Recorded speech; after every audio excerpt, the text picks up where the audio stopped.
আমি আমার লেখা ছোট গল্প মেঘে ঢাকা সূর্য পর্ব ৩ পড়ছি। আশা রাখছি ভালো লাগবে সবার।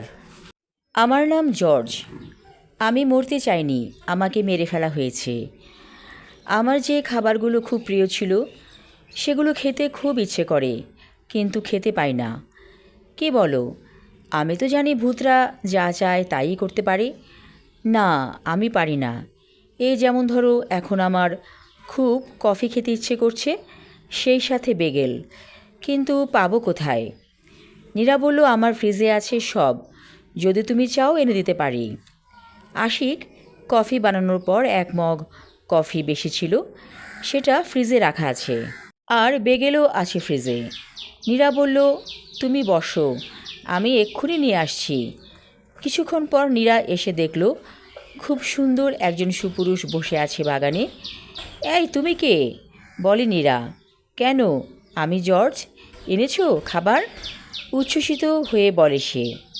হ্যাঁ এনেছি, খাও তুমি।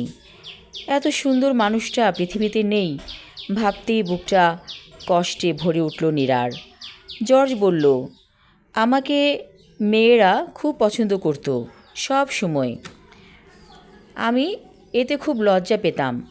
একদিন আমি যখন স্কুলে পড়ি, আমার ক্লাস টিচার একদিন আমার গাল টিপে দিয়ে বলেছিল, তোমাকে এত ভালো লাগে মনে হয় সারা জীবনের জন্য তোমাকে আপন করে নেই।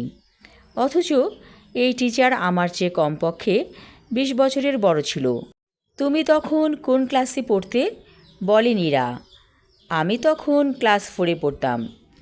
এবার নীরা হেসে ফেলে বলল, এই কথাও তুমি বিশ্বাস করে বসে আছো? টিচার এমনি এমনি বলেছিল দুষ্টুমি করে। জর্জ বলল, কফি আর বেগেল খেতে খুব ভালো লাগছে। আমি তোমাকে আমার প্রিয় খাবারগুলোর নাম বলবো, তুমি আমাকে খাওয়াবে, কিন্তু বিনিময়ে আমি তোমাকে যা দেব তুমি রানী হয়ে যাবে। তাই নাকি? কি গিফট? বলে নীরা। এই বাড়িতে একটা চোরা কুঠুরি আছে, সেখানে অনেক ডলার জমা আছে, সব আমি জমিয়েছি গোপনে। এলিস এ কথা জানে না।